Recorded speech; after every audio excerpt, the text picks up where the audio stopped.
Lectura del Santo Evangelio según San Juan. Gloria a ti, Señor. En aquel tiempo salió Jesús de Samaria para Galilea.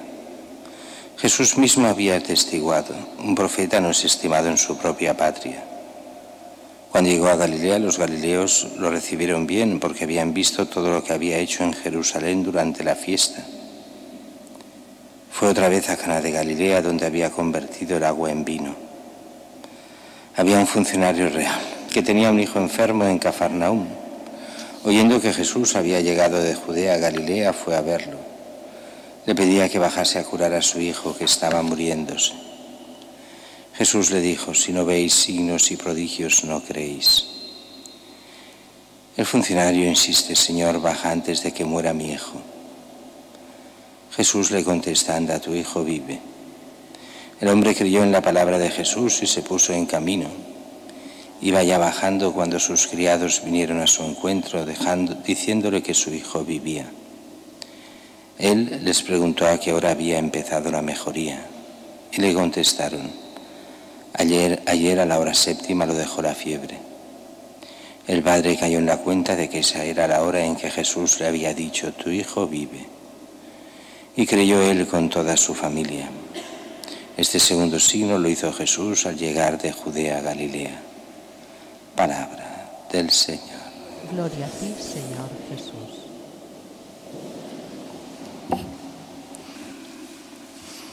El Evangelio de hoy nos pone varias cosas a la vez. Una es como si Jesús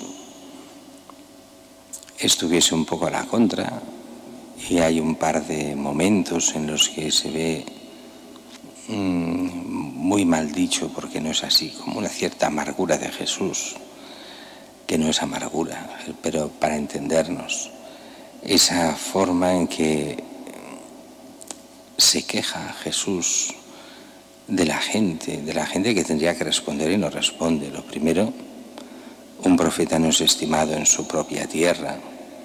Cuando salió Jesús de Samaria para Galilea. También ese otro momento en que parece Jesús como cansado de la gente: si no veis signos y prodigios, no creéis. Como diciendo: no tenéis que creer por eso, no va por ahí. Es lo que la auténtica fe viene de la predicación, del creer en Cristo, en lo que dice.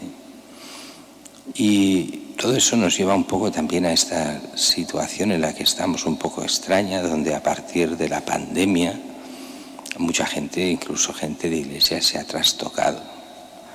Es muy curioso empezar a ver a gente que viene, que va de parroquia en parroquia, que va de lugar en lugar, criticándolo todo, diciendo de todo, creyéndose muy buenos y todos los demás muy malos. Eso que Jesús tantas veces criticaba de los fariseos, no aceptando nunca la obediencia, no aceptando nada de lo que se dice, simplemente ellos van con su razón y sin razones, o sea, con muchas razones, pero no tienen razón de nada en lo que van diciendo. Y además siempre cargándose aquello que funciona bien y no se dan ni cuenta. Hay gente muy especial y ha hecho mucho daño la pandemia mentalmente a mucha gente. Y ha hecho crecer mucho este fariseísmo. ¿Qué es el fariseísmo? Esa hipocresía de vivir no como cristianos, pero creyéndose muy buenos cristianos y atacando a todos los demás, hagan lo que hagan, tanto si son buenos como malos. En vez de ser Dios el centro del juicio y de ver en Dios las cosas, las ven solo desde su propia mentalidad, hasta poder decir que es gente que mentalmente no está bien. Y pues tenemos muchos casos, cada vez más se van viendo casos de estos, y hay que ir con mucho cuidado en cuidarse cada uno, también mentalmente. Y Jesús se queja mucho de los fariseos, de estas mentalidades, de los que se cierran en sí mismos y no se abren al Evangelio, ni mucho menos, aunque se crean muy buenos, en aquel caso buenos judíos, En el nuestro a veces se creen buenos cristianos, pero no lo son. Y después nos da este caso del funcionario real. Este funcionario que va pidiendo el milagro a Jesús. Mi hijo está enfermo, cúralo.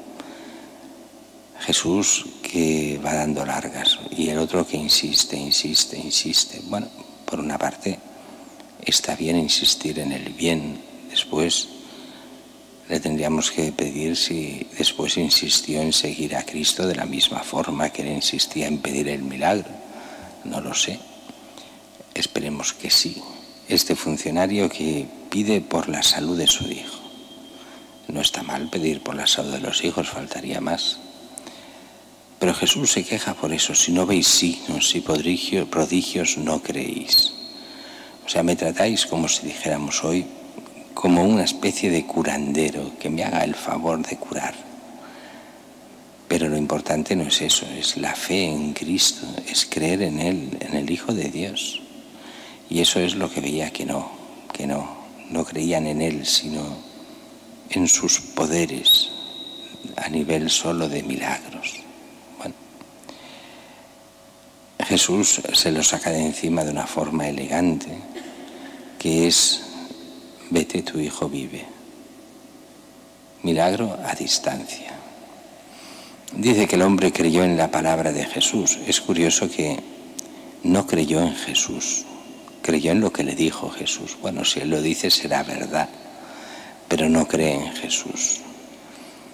Porque solo cuando llega al lugar y ve al niño que ya está bien, y que a esa hora que se lo había dicho Jesús, le había sacado la fiebre, desaparecido la fiebre, entonces dice que creyó. Entonces creyó él y toda su familia. Es verdad que Jesús hace signos y milagros, y hay gente que cree en él, pero la gente que cree por los milagros es porque ya había sido de alguna forma contactada con Cristo, ya de alguna forma empieza un poco a creer en su palabra. Pero el que solo pide milagros y basta para creer, ese no creerá jamás. A nosotros se nos pide creer sin ver, eso es la fe. La fe es no ver la majestad de Dios con nuestros ojos, sino verlos desde la fe. Verlos desde el fondo del corazón, saber que en Cristo está la verdad, que en Él está la vida, que en Él está la vida eterna. Creyendo en Él, poniendo en sus manos nuestras vidas. De esta forma vamos creciendo en la fe para llegar un día a la vida eterna.